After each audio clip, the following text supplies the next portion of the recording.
नमस्कार, स्वागत है आप सभी का हमारे खास कार्यक्रम किसानों को दीपावली का तोहफा में। मैं हूं आपके साथ आर्यन। मोदी सरकार ने किसानों के हित में आज एक बार फिर से बड़ा फैसला लिया है और रबी की 6 फसलों के न्यूनतम समर्थन मूल्य में बढ़ोतरी की है, इजाफा किया है। इससे पहले कल भी प्रधानमंत्री मोदी ने किसानों को सम्मान निधि के तौर पर 16,000 करोड़ रुपए की किश्त जारी की थी, तो कई अन्य नई प्रकार की शुरुआत भी किसानों के लिए की थी। कैसे दीपावली के पहले मोदी सरकार ने किसानों को दिया है तोहफा और खेती किसानी में कैसे जमीन पे एक बड़ी तस्वीर बदल रही, इस विषय पे हम करेंगे विस्तार से चर्चा। लेकिन आज जो कैबिनेट का फैसला हुआ है, क्या है उसमें महत्वपूर्ण बातें, आइए उसको जुड़ी एक रिपोर्ट को देखते हैं। सबसे पहले सोमवार को देश के किसानों को किसान सम्मान निधि की 12वीं किश्त का तोहफा देने के बाद प्रधानमंत्री नरेंद्र मोदी ने देश के किसानों को दीपावली की एक और सौगात मंगलवार को भी दी।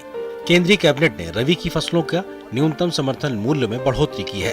कैबिनेट के फैसले की जानकारी देते हुए केंद्रीय सूचना एवं प्रसारण मंत्री अनुराग सिंह ठाकुर ने बताया कि रबी की 6 फसलों के न्यूनतम समर्थन मूल्य में बढ़ोतरी का फैसला लिया गया है। आत्मनिर्भर भारत की बात जब हम करते हैं तो हर क्षेत्र में करने के लिए और दलहन तिलहन पर हमारी निर्भरता दुनिया भर के देशों में ना रहे, उस दिशा में प्रयास किए गए कि इम्पोर्ट कम हो, हमारे किसान ज़्यादा पैदावार करें और हम उनको मूल्य भी बेहतर दे सकें। मूल्य भी बेहतर किए, खरीद भी बेहतर की और किसानों ने उत्पादन भी बढ़ाया है। तो मोदी जी की जो नीतियां हैं उस दिशा में कारगर सिद्ध हो रही हैं। किसान सहयोग कर रहे हैं और देश खेतीबाड़ी में जो कुछ क्षेत्रों में हम आत्मनिर्भर नहीं थे, वहाँ पर भी आत्मनिर्भर भविष्य में हो, उस दिशा में कदम उठा रहे हैं। केंद्रीय कैबिनेट ने रबी की फसल के लिए जो फैसला लिया है उसके मुताबिक गेहूं के दामों में 110 रुपए की बढ़ोतरी के साथ अब नया एमएसपी 2,125 रुपए प्रति क्विंटल हो गया है। तो वहीं जौ के एमएसपी में 100 रुपए की बढ़ोतरी की गई है और नया एमएसपी 1,735 रुपए हो गया है। चने के दाम में भी 105 रुपए की वृद्धि की गई है, जिसके बाद नया एमएसपी 5,335 रुपए हो गया है। वहीं मसूर में एमएसपी में सबसे ज्यादा 500 रुपए की बढ़ोतरी की गई है, जिसके बाद मसूर का नया एमएसपी 6,000 रुपए प्रति क्विंटल हो गया है। सरसों के दामों में 400 रुपए की बढ़ोतरी की गई है, जिसके बाद नया न्यूनतम समर्थन मूल्य 5,450 रुपए हो गया है। कुसुम का न्यूनतम समर्थन मूल्य में 209 रुपए की बढ़ोतरी की गई है, जिसके बाद नया न्यूनतम समर्थन मूल्य 5,650 रुपए हो गया है।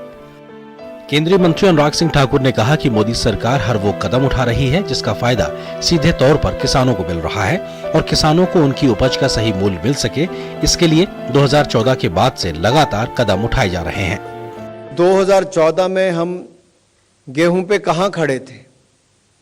1,450 था, जो 47% की वृद्धि करके 2,125 रुपया होता है। इसी तरह से जौ का 2014-15 में 1150 था, जो 51% की वृद्धि करके आज 1735 है। ग्राम की बात करूं तो 3175 से बढ़कर 5335 हुआ है, जो 68% की वृद्धि है। कुसुम की बात करें तो 3050 से बढ़कर 5650, जो लगभग 85% की वृद्धि है। और मसूर की 3075 से बढ़कर 6000 हुआ है, जो लगभग 95% की वृद्धि है। मोदी सरकार द्वारा रबी की फसल की एमएसपी बढ़ाने के फैसले पर देश भर के किसानों ने खुशी जाहिर की है और मोदी सरकार का धन्यवाद दिया है। जो आज फसल की कीमत बढ़ाई है, मैं इसमें बहुत खुश हूँ। हमें भी गवर्नमेंट कुछ तरक्की देगी तो हम भी थोड़ा सा आगे बढ़ेंगे। अपनी मेहनत मजदूरी करते हैं तो इससे हमें फायदा होगा। हमारा गुजारा इसी फसल मतलब जमीन और फसल से होता है। गवर्नमेंट ने दिवाली पर हमें ये तोहफा दिया है, इससे भी हम बहुत ज़्यादा खुश हैं। हमारा जो एरिया है वो मक्की, ये दालें वगैरह यही प्रोड्यूस करता है और इससे हमारा गुजारा चलता है। और आज जो फैसला आया है इससे हम काफ़ी खुश हैं। अब हमारी इनकम भी थोड़ी सी बढ़ जाएगी। जो अभी सरकार ने पैसे बढ़ाए हैं उससे हमें भी कुछ लाभ होगा। बहुत बहुत धन्यवाद कहेंगे मोदी सरकार के लिए कि जो है किसान के हित में काम कर रही है सरकार। मंगलवार को बढ़ा हुआ एमएसपी देने के फैसले से पहले सोमवार को ही प्रधानमंत्री मोदी ने दिल्ली में किसान सम्मेलन की शुरुआत की और किसानों को कई प्रकार की सौगातें दी। प्रधानमंत्री मोदी ने सोमवार को किसान सम्मान निधि की 12वीं किश्त के रूप में 16,000 करोड़ रुपए सीधे किसानों के खातों में भेजे थे, तो साथ ही एक राष्ट्र एक उर्वरक की शुरुआत करते हुए भारत नाम से पूरे देश में एक ही गुणवत्ता वाली एक ही तरह की यूरिया उपलब्ध कराने की शुरुआत की थी।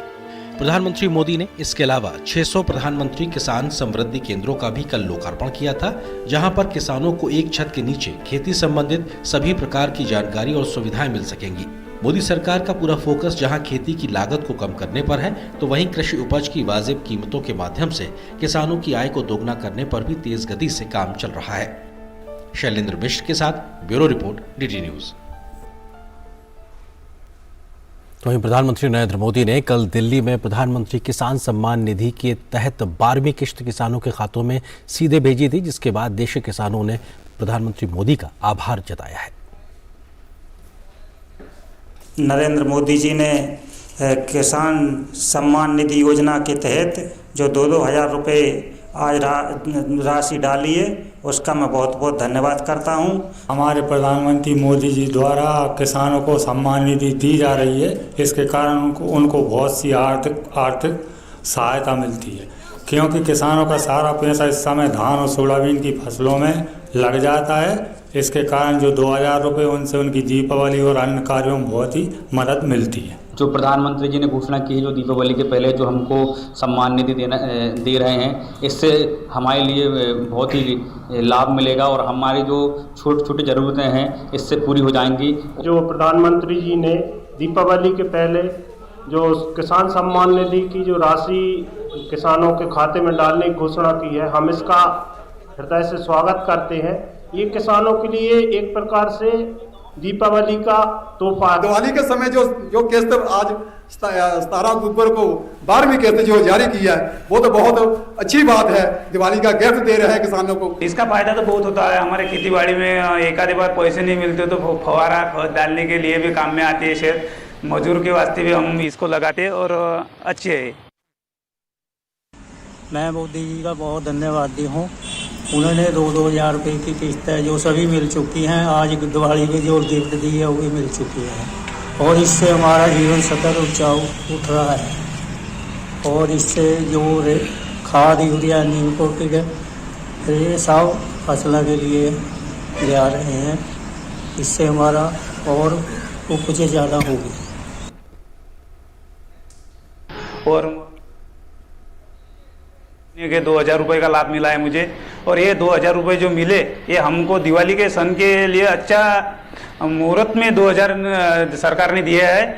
और शासन ने इस योजना जो है ये पीएम किसान की बहुत अच्छी योजना है और ऐसी योजना देते रहे, इसकी मैं दुआ करता हूँ। इसका फ़ायदा तो बहुत होता है। हमारे खेती बाड़ी में एक आधे बार पैसे नहीं मिलते तो फवारा खाद डालने के लिए भी काम में आती है। शायद मजदूर के वास्ते भी हम इसको लगाते हैं और अच्छे है। सम्मान निधि का जो 2,000 का जो हफ्ता है आज मेरे माँ बाप के खाते में जमा हुआ है। बस इस त्यौहार के मौसम में, मतलब दिवाली का मौसम है हमारा, दिवाली के दिन है, तो इस दिवाली के दिनों में हमें जो हमारी फैमिली की ज़रूरत के लिए वो पैसा बहुत काम में आने वाला है। तो खेती किसानी के लिहाज से कैसे जमीन पर तस्वीर बदल रही है और किसानों के चेहरों पर मुस्कान लाने की जो प्रधानमंत्री मोदी की कोशिश थी वो रंग लाती भी नजर आ रही है। इस विषय पे बात करने के लिए 2 खास मेहमान इस वक्त मेरे साथ मौजूद हैं। डॉक्टर अशोक विशनदास जी, जो कि पूर्व चेयरमैन है CACP के और इस वक्त प्रोफेसर के तौर पर अर्थशास्त्र विभाग में IIP इंस्टीट्यूट में काम कर रहे हैं। सर, बहुत स्वागत है हमारे साथ जुड़ने के लिए। इसके अलावा दूसरे खास मेहमान वरिष्ठ आर्थिक पत्रकार शिशिर सिन्हा जी मेरे साथ स्टूडियो मौजूद है। शिशिर जी, आपका भी बहुत बहुत स्वागत है। डॉक्टर विशनदास जी, शुरुआत आपसे ही, क्योंकि प्रधानमंत्री ने एक बार फिर से किसानों को दीपावली का तोहफा देते हुए MSP में वृद्धि की और अब 500 रुपए तक की मसूर में वृद्धि की गई। आपको लगता है कि यह भी अपने आप में किसानों के लिए एक बड़ी राहत, बड़ी तसल्ली?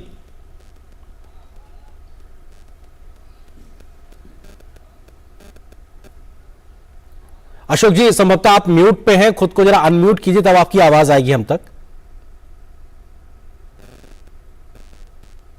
अब आ रही है जी? अभी हम आपको सुन सकते हैं जी, अपनी बात रखें। हाँ, तो हम ये कह रहे हैं कि जो अभी आज इन्होंने अनाउंस किया है रबी फसलों की 6 फसलों की मुख्यतः, वो किसानों को बहुत लाभ पहुंचाएगा। और इससे क्या है कि हमारा एक तो जो प्रोडक्शन है, जो उत्पादन है वो बढ़ रहा है, और सिर्फ उत्पादन नहीं, उत्पादकता भी बढ़ रही है, और वो बहुत मुख्य कारण है जिससे किसानों की खुशहाली बढ़ेगी। तो दो है, और इससे ये मार्केट को संकेत जाता है कि आप कौन सी क्रॉप कैसे आपको उत्पादन करना है। तो ये किसानों के लिए बहुत अच्छा पॉजिटिव साइन है, एक सिग्नल है, एक संकेत है मार्केट को कि आपको ये उगानी है, और उसमें ये देखा जाए कि आप जो जैसे कुसुम है, मसूर है, और इनमें आपको बहुत सारी वृद्धि हो रही है। तो इसका क्या तात्पर्य है? अगर ये देखें तो बहुत अच्छा किसानों को एक क्वेश्चन मिलता है कि आप इसको आप बिल्कुल चिंता मत करिए। तो उससे ये भी देखा जाए कि ये उत्पादन बढ़ रहा है वो तो सबको पता है, लेकिन उत्पादकता भी बढ़ रही है। इसका मतलब है कि जितनी आपके पास भूमि थी उस फसल के लिए, उतनी ही भूमि पे आप अधिक पैदावार कर रहे हैं। तो ये बहुत संकेत इसलिए भी महत्वपूर्ण है क्योंकि हमारी जो भूमि है वो बहुत ही प्रीशियस है, और वो नेचुरल रिसोर्स है। उसमें हमारे पास बहुत ज्यादा विकल्प नहीं है कि हम उसको और एक्सपेंड करें, क्योंकि उसमें कंपीटिंग डिमांड्स है बाकी चीजों का। तो जो कृषि के अंदर जो हमारी भूमि है, उसी भूमि पे हम ज्यादा पैदावार कर रहे हैं। तो इस साल 2021-22 में हमारा टोटल जो खाद्यान्न फूड ग्रेन का जो प्रोडक्शन था वो रिकॉर्ड 316 मिलियन टन पैदावार हुई है। वो इसलिए भी हुई है कि किसान बहुत मेहनत कर रहे हैं, और वो इसलिए भी कर रहे हैं कि ये जो सरकार है वो किसान हितैषी है, और वो किसानों को जो भी संभव कर रहा है उसका वो फैसले के तौर पे साफ तौर पे दिखाई भी पड़ रहा है। शिशिर जी, आपको लगता है कि बिल्कुल शिशिर जी, आपको लगता है कि किसानों की सबसे बड़ी समस्या यही थी कि उनके उपज का वाजिब दाम नहीं मिलता था, लेकिन उस पर सबसे ज्यादा गंभीर कहीं ना कहीं मोदी सरकार नजर आ रही है। बीते 7-8 वर्षों में हमको दिखाई पड़ा है, स्वामीनाथन रिपोर्ट को एक तरीके से लागू करने के भी प्रयास दिखाई पड़ते हैं। उसी का एक असर लगातार बढ़ती हुई न्यूनतम समर्थन मूल्य और किसानों को मिलता हुआ संबल। बिल्कुल, देखिए 2018-19 के बजट में जो बात कही गई थी कि 1.5 टाइम्स यानी कि 1.5 गुना तक हमें देना है, उस पर हमने अमल होते हुए देखा है। और मुझे लगता है कि इसमें जो सबसे अहम बात है कि आप दलहन और तिलहन पे क्या कर रहे हैं। और तिलहन पे मैं खास तौर पे जोर देना चाहूँगा, क्योंकि ऐसा होता है कि तिलहन में हमारे सामने दो समस्या है। एक तो यह है कि लगभग हम लोग 66% जो हमारे खाद्यान्न तेल हैं, खाद्य तेल है, हम उनका आयात करते हैं। और दूसरी बात यह है कि तिलहन में एक बास्केट सिस्टम चलता है। बास्केट सिस्टम का मतलब यह है कि आपका अगर उसमें एक कोई तेल के दाम बढ़ेंगे तो बाकियों के दाम भी बढ़ जाएंगे। तो अब ऐसे में अगर अंतर्राष्ट्रीय बाजार में पाम तेल के दाम बढ़ रहे हैं तो हमारे यहाँ सरसों के तेल पे भी उसका असर देखने को मिलता है। जब आप सरसों पे, जब आप मसूर पे, जब आप कुसुम पे आप ज्यादा एमएसपी देने की बात करते हैं, जो लगभग 75% से 85% के बीच में है, अगर मैं 2014 से तुलना करूं, तो उसका फायदा यह होता है कि पैदावार बढ़ेगी और उत्पादकता बढ़ेगी। और इससे हमें दो फायदे, एक तो कि हमें आयात कम करना पड़ेगा, चाहे हम दलहन की बात करें, तिलहन की बात करें, तिलहन ही ज्यादा हो रहा है। और दूसरी तरफ यह है कि जो किसान है उनको कीमत मिलेगी। मुझे सिर्फ एक बात यहां पर जोड़नी है कि जब कभी भी एमएसपी बढ़ाया जाए, उसके साथ साथ यह भी सुनिश्चित किया जाए कि बाजार में वो सामान सही कीमत पर पहुंचे। होता क्या है कि एमएसपी से कई गुना ज्यादा कीमत पर जब बाजार में पहुंचता है तो उसका असर आपके महंगाई पर देखने को मिलता है। जी, ये भी अपने आप में महत्वपूर्ण चीज, लेकिन किसानों की मूलभूत जो दिक्कतें थी उसको एक तरीके से एड्रेस करती सरकार लगातार नजर आती। डॉक्टर अविशन दास जी, आपको लगता है कि लगातार किसानों के हित के फैसले लेने का जिक्र जिस बात का आपने किया, तो किसान सम्मान निधि के माध्यम से कल 12वीं किश्त गई, 16,000 करोड़ रुपए कल जारी किए गए, और टोटल की अगर बात की जाए तो लगभग 2,16,00,000 करोड़ रुपए एक तरीके से दिए जा चुके हैं। ये अपने आप में 2 लाख करोड़ से ज्यादा की रकम सीधे किसानों के खाते तक पहुंची है। इसने भी किसानों को एक बहुत बड़ी मदद दी है, और उसका फायदा हमको बढ़ते प्रोडक्शन और जिस बात का उत्पादकता का आप जिक्र कर रहे थे उसमें भी दिखाई पड़ रहा है। बिल्कुल, और सिर्फ ये जैसे हर किसान का अगर हम देखें तो 2,000 रुपए तो एक किश्त है, लेकिन 12 किश्त है, इसका मतलब हर किसान को सीधे 24,000 रुपए मिल गए। और ये बड़ा महत्वपूर्ण है, और इस बात को हम लोग इसको उस प्रारूप में नहीं रख पाते हैं कि किसान को 24,000 रुपए मिल गए, और वो बहुत अच्छी बात है। तो किसान को हर तरफ से फायदा हो, और तभी वो जो किसान है, जो खेती बाड़ी से जो आय होती है, वो जो खेती नहीं कर रहे हैं दूसरे स्रोत से, जैसे सेकेंडरी है, मैन्युफैक्चरिंग सेक्टर है, सर्विस सेक्टर है, उसमें और किसान की जो आय में उसमें थोड़ा सा कम अंतर है। पहले बहुत ज्यादा अंतर था। पहले था कि कम से कम अगर उनकी 100 रुपए 1000 रुपए इनकम है नॉन एग्रीकल्चर में तो इनको 334 रुपए थी। अब वो जो गैप है वो कम हो रहा है और ये हमारा एक इस पथ पे हम चल रहे हैं कि किसानों की आय दुगनी हो। That is one thing. तो और इसका एक हम ये भी स्वरूप देख सकते हैं कि इस साल मतलब 2021-22 में जो हमारा एक्सपोर्ट हुआ है एग्रीकल्चर कमोड वो 50 बिलियन US डॉलर हुआ है। दैट मीन्स सारे किसानों का अगर वो दूसरे देशों में जा रहा है तो ये भी हमारे लिए सिर्फ गर्व की बात नहीं है, किसानों को भी उससे फायदा हो रहा है। और इसके और भी कारण है, जैसे PM गति शक्ति है और ड्रोन है और हमारे बजट में जो पिछले बजट में बहुत सारी घोषणाएं हुई और उसके लिए एक एग्रीकल्चर में जो इरिगेशन है, MSP है, हाई यील्डिंग वैरायटी है, बीज का जो बाजार से बीज की बात हो रही है, वो सारी सुविधा, क्योंकि ये सारी चेन रिएक्शन है और जब तक सारी चीजें साथ साथ नहीं मिलेंगी तो एक कदम उठाने से बात बनती नहीं है। तो ये जो सरकार है इन्होंने किसानों की समस्या समझी है और उस पर बहुत अच्छे से और शिद्दत के साथ काम किया जा रहा है और इस वजह से किसान की खुशहाली बढ़ रही है और ये मुझे पूरा विश्वास है कि किसानों की आय वो दिन दूर नहीं दुगनी हो जाए और इसके लिए बहुत ही ईमानदारी से कार्य हो रहा है। शिशिर जी, आपको लगता है कि जब PM किसान सम्मान निधि की बात करते हैं और जैसा विशन दास जी ने कहा कि सीधे 24,000 तो प्रति किसान पहुंच ही गया, टोटल लगभग 2.25 लाख करोड़ रुपए की रकम है, लेकिन इनडायरेक्टली भी किस प्रकार से काम हो रहा है उसका जिक्र भी यूरिया पे मिल रही सब्सिडी के माध्यम से दिखाई पड़ता है। प्रधानमंत्री ने इस बात का जिक्र किया कि लगभग 2.25 लाख करोड़ रुपए की सब्सिडी एक वित्तीय वर्ष में दी जा रही है। दुनिया भर में किस प्रकार के दाम है और भारत में किसानों को किस सब्सिडी के माध्यम से रियायत देने की या संबल देने की कोशिश की जा रही है। आपको लगता है कि ये भी प्रयास गंभीरता को दिखाते हैं, संवेदनशीलता को दिखाते हैं? बिल्कुल। अगर आप 2022-23 का बजट देखें तो 1,05,000 करोड़ का बजट में प्रावधान था, जिसको बाद में उसके 3 महीने के बाद जब यूक्रेन और रूस का संकट प्रारंभ हुआ तो उसे बढ़ा करके 1,15,000 करोड़ और जोड़े गए। तो ये लगभग 2,20,000 करोड़ पे 2022-23 में जो है वो आप यूरिया और जो दूसरे खाद है उस पर सब्सिडी के तौर पे दिया जाना है। अब आप इस बात पे गौर करिए कि यूरिया की कीमत जिस तरीके से अंतर्राष्ट्रीय बाजार में बढ़ी है, हमारे यहाँ क्या उतनी ही कीमत किसानों से वसूली जा रही है? नहीं। आप एक तरीके से कह सकते हैं कि 1 रुपए का माल 10 रुपए का माल आपको 1 रुपए में दिया जा रहा है, 2 रुपए में दिया जा रहा है। ये भी तो उस किसान की लागत को कम करने के लिए मददगार है। ये भी हमको ध्यान में रखना है। प्रधानमंत्री ने जिक्र किया कि 70-80 रुपए प्रति किलो के हिसाब से भारत खरीदता है और 5 से 6 रुपए प्रति किलो किसान को दी जा रही है। इस बात का आंकड़ा दिया उन्होंने। बिल्कुल वही मैं कहना चाह रहा हूं कि जो आप बिल्कुल ही सस्ते में आप दे रहे हैं तो वो भी लागत में कहीं ना कहीं अप्रत्यक्ष तौर पर इजाफा करता है।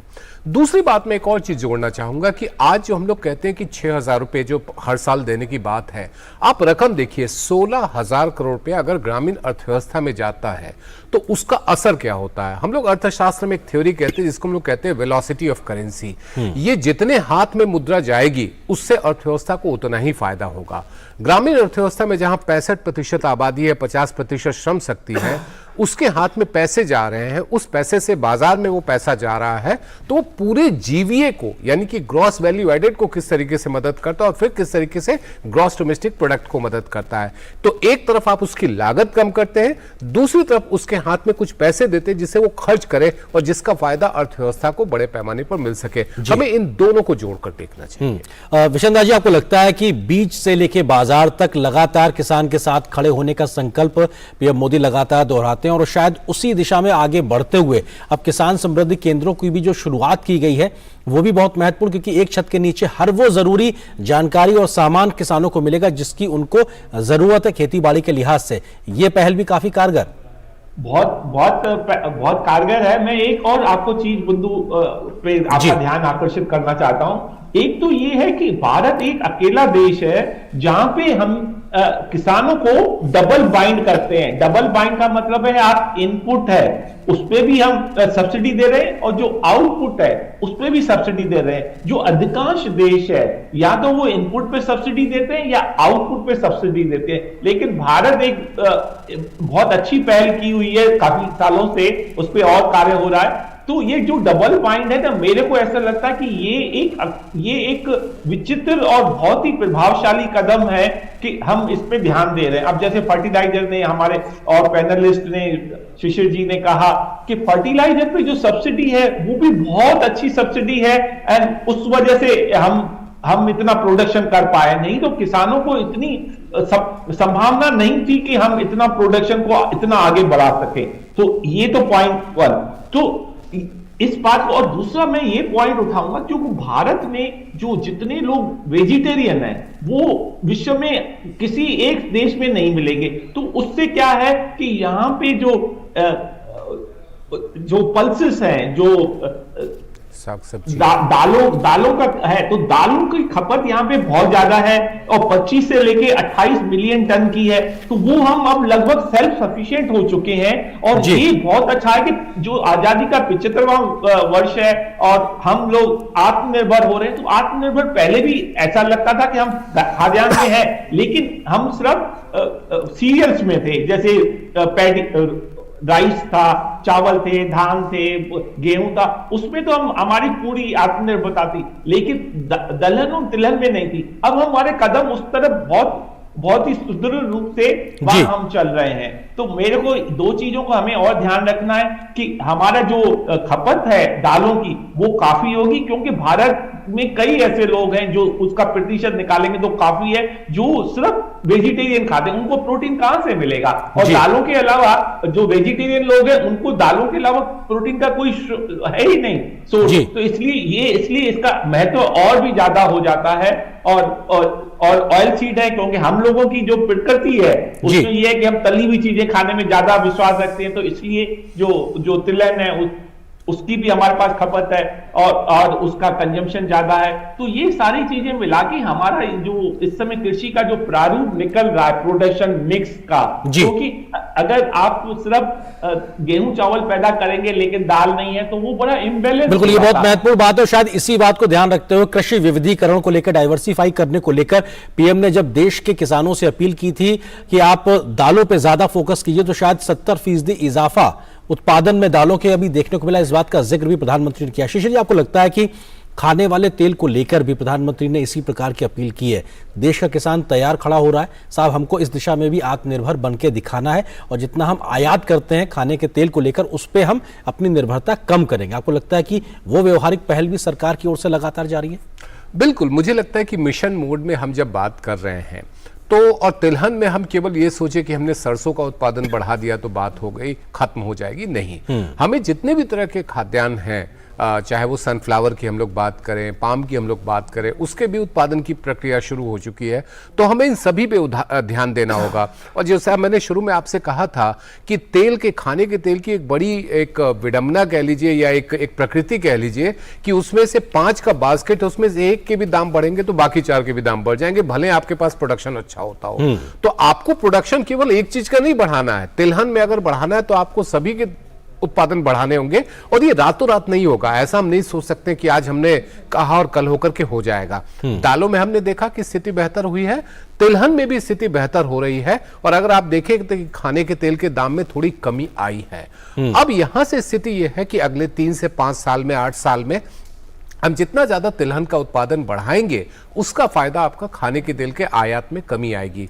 उसका एक फायदा है कि आपका जो इंपोर्ट बिल है वो कम होगा तो आपकी विदेशी मुद्रा बचेगी और दूसरी ओर आपकी आत्मनिर्भरता होने से कीमत पे जो है आपका नियंत्रण होगा, ना कि किसी दूसरे देश का। बिल्कुल, ये बहुत व्यवहारिक बात है क्योंकि जिस तरीके की जरूरत हिंदुस्तान में है उस प्रकार की नीति को अपनाकर अगर आगे बढ़ा जाएगा तो हम शायद बेहतर तरीके से अपने देश की जरूरतों को पूरा कर पाएंगे और दुनिया के लिहाज से भी हम उस प्रकार की उत्पादकता के साथ आगे बढ़ते नजर आएंगे। फिलहाल वक्त इतना ही। आप दोनों मेहमानों का बहुत बहुत शुक्रिया इस विषय पर हमारे साथ जुड़ने के लिए, विस्तार से बात करने के लिए बहुत शुक्रिया आप दोनों का। तो इस खास कार्यक्रम किसानों को दीपावली का तोहफा मोदी सरकार की ओर से में किस प्रकार से जमीन पे कृषि की स्थिति परिस्थिति लगातार तेजी से बदल रही, इस पर हमने विस्तार से बातचीत की। इस खास कार्यक्रम में बस इतना ही, लेकिन डीडी न्यूज पर खबरों का सफर लगातार जारी है। नमस्कार।